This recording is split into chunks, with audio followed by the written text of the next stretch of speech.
Good day, everyone, and welcome to another edition of the Phil Taitt Show. Today, I'm joined with NFL pro football player Dereck Faulkner. He's played in teams such as the Philadelphia Eagles, and he's been active as a football player from 07 to 11. Dereck, thank you so much for joining me today. How are you? Thanks a lot for having me. No, thank you. So we're going to dig right in. We're going to start from the beginning of your career, and we're going to move all the way into the extraordinary things that you've been doing as a humanitarian and philanthropist, okay? Great. So you are a graduate of Hampton University. Right. Can you talk a little bit about how was it actually playing college football for a university such as that? It was a great opportunity playing at Hampton. Such a rich history. Gave me an opportunity to kind of balance, have a multitude of different activities that I partaked in. It was either football, pledging Omega Psi Phi, and also getting an education, which was number one. Recently in the news, we heard about how they're thinking about taking college sports teams, and they're not just going to let them be sports teams, but they're going to try and give them a union. Right. And I wanted to know, what are your thoughts on that? Do you sorry, before I cut you off, do you think that they get everything as it is already? They're getting freebies, they're getting the hotels, they're getting to travel, they already get the passes of late assignments being turned in. You could turn them in later. What are your thoughts? I think my thoughts on, well, I'll say this first. My thoughts are kind of biased. Going to an HBCU and definitely going to Hampton, the privileges are not the same as going to a USC or a University of Miami. We still, we had our privileges as well, where, get to hand in assignments late due to, athletic, endeavors or whatever it may be. I personally think that a union in NCAA, it has its goods and it has its bads. We actually did multiple case studies in grad school about this. Should athletes get paid? Should they not? And I personally think now, as seeing it on both sides, from the athletic side and the academic side, I personally think that, these students are there to get an education first. I think that education somehow gets intermixed and gets forgotten about on the athletic side from the coaches and the players. The players forget that you're there to get an education first. That's the ticket that got you even to the scholarship to go there. And the coaches forget because they say, you're a student athlete, but they always put athlete first. And I think that, both sides need to kind of get a hold of that concept. Players and the athletes need to understand that yes, the university is making millions of dollars off you. Yes, they are. And it's nothing you can do about it. When you sign that letter of intent, you're signing your rights away, but you are getting a free education. You're coming home debt free. You're getting the opportunity. If you fail a class, you get to take it over and it's paid for. You get your room and board. I mean, I understand. I do. I understand when guys say, or teams or football teams, basketball teams are saying, the school's making tons of money off of me and they feel used and abused. And I understand it because, at some point, the school has to take responsibility for that. But at the same time, you get an education for free. How was the actual transition, saying that I graduated college, I did a phenomenal thing at my school, and now I'm about to go play for the NFL? How was that transition? The biggest thing was just walking into the locker room and seeing guys that, I grew up watching. When I signed with Philly, I was in more of a veteran locker room, which means it was a lot of, 10-plus year veterans that have been there and have been staples in the Philadelphia, South Jersey community. So walking into the locker room and I've met some of these guys years before, like Donovan McNabb, who's lived literally a half a mile from where my parents lived, or Brian Dawkins and Brian Westbrook. Those guys were guys I used to see around in South Jersey. Now to be a part of that, be on the team and to see them, that was the part that was kind of, at first it was a little shell shocking, and then once you get out there, obviously as a rookie, all rookies, whether they want to admit it or not, going to be a little nervous. And I'm talking about from the first round pick, the first pick of the draft, to the last guy to get a contract of that rookie class. Everyone's going to be nervous at first practice, that first couple mini camps or whatever it may be. But once you get comfortable and once you gauge the speed of the game, everything kind of mellows out. Now, one thing that is different is just the level of business that the NFL brings. than, you know, college football. College football is like, I would say 50% business. You're playing to get the free education. You know, it's like, it's business in the sense where school's still making money off of you, like we talked about before. And the school is making dollars, and you're on TV, and it's high pressure, depending on where you play.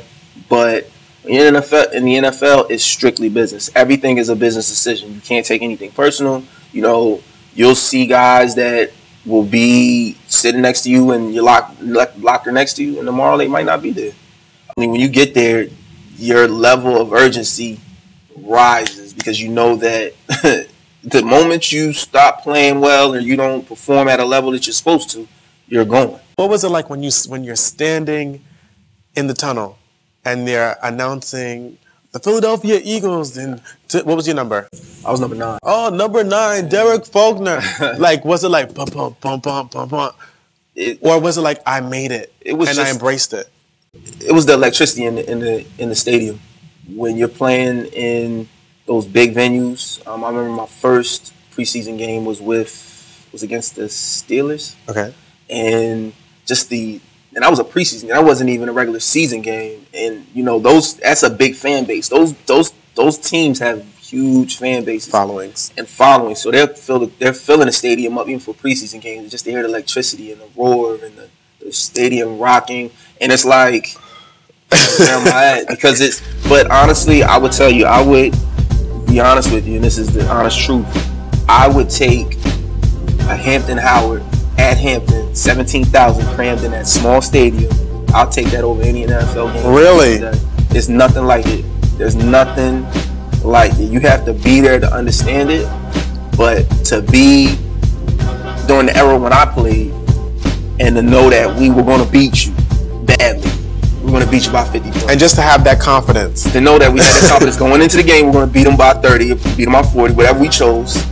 And to go into that stadium and have both bands playing, and that little stadium, which holds maybe 14, 15,000, and it's about 17, 18 crammed in there, it's nothing like it. And you can ask anybody that went to Hampton, ask anybody that I played with, ask students, people in the band, they will tell you that there's no other atmosphere like it. No other atmosphere. So I would take that before I would take the NFL. So recently, we've heard in the news about Don Sterling and about the comments that he's made towards African Americans. Do you think that he was justly served, or do you think that they were too harsh on him? What is your take on that? I mean, that was honestly, it's up to the NBA to hand down the punishment. I think that from an outsider, you know, what he did was wrong. Obviously, me being an African American and being an athlete, to hear an owner refer to African Americans as the enemy, or to his players as, you know, he feeds and clothes and that sort of thing, or insinuating those things, are wrong, because so many African Americans have put his jersey on and helped raise money and have helped put money in his pocket. Right. I don't know necessarily. I'm not here to judge if he's a racist or whatever it may be. But what's right is right, and I think that, you know, it's just I think at this point it's just the way you treat people in general. I think that, you know, he just didn't.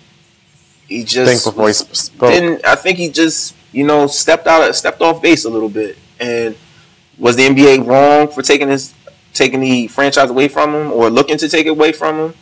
I don't, you know, honestly, I don't think so, because as an NBA owner and as a quote-unquote celebrity, because as an owner you're a celebrity as well, because you're only 29 other owners in the country, and you run a major multi-million-dollar establishment, you are held under a different standard. There's certain things that your views, whether you believe them or not, those type of things cannot come out and go public. I really wanted to move in now from the remarkable career that you had as a football player to now post-football, in terms of your new organization. Well, not new organization, but the organization that you've had for some time, called Athletes for Vets. Can you just tell our viewers a little bit as to what you do? So I started Athletes for Vets. Basically, Athletes for Vets is working with military using a lot of my NFL network and athletics, my athletic network, usually working with the celebrities and kind of using our spotlight and taking it and being able to identify some of the initiatives we wanted to work on. You know, we do military hospital visits, so we visit VA hospitals. We've done deployment ceremonies, so we've actually sent off last year 305 troops off to Afghanistan for a year from Delaware National Guard. I got a football signed by like 20 NFL veterans, Super Bowl champions from the Giants, Jets, Steelers, Ravens, and got them to sign it, and they put it in their barracks, in their headquarters. And it was kind of like a rallying call because I kind of challenged them. I told the general to make sure that all 305 brought it back, and they did, and it was wow. great. So, unless this in April, a few weeks ago, I actually was in Delaware for the welcome home ceremony, and all 305 came back, which was a blessing in itself. And then just obviously being able to work with a lot of my other, colleagues and counterparts that I played with or grown relationships with, like Brendan Abadejo, who's huge in the LBG community and working with a lot of the equal rights and equal opportunity for athletes and people in general. That's his mission. But at the same time, he's willing to help me in my mission as well. So we just support each other, and I'm always looking for athletes that look to support each other. So before we go, I just want to ask you, if you could give one piece of advice to all of our viewers. There's people just like you who've gone after dreams, if it not be sports, it might be music, it might be art, drama. What's the one piece of advice that you can give our viewers to truly go after your dreams and continue to push forward? I think the advice I always try to give to young people and just people in general is to use education as your vehicle. It can take you far farther than athletics can. And to always remember to add tools to your toolbox. And the tools that you do have, forever, whether you're in your 20s, 30s, 40s, 50s, continue to sharpen those tools in your box. Well, that's all for today, family and friends. I would truly like to thank Dereck for coming down here, for talking about his story and all the great things that he's been working on. And for you at home, I hope that you've truly enjoyed this story. I can't wait to share more stories with you. That's all for today. Bye-bye.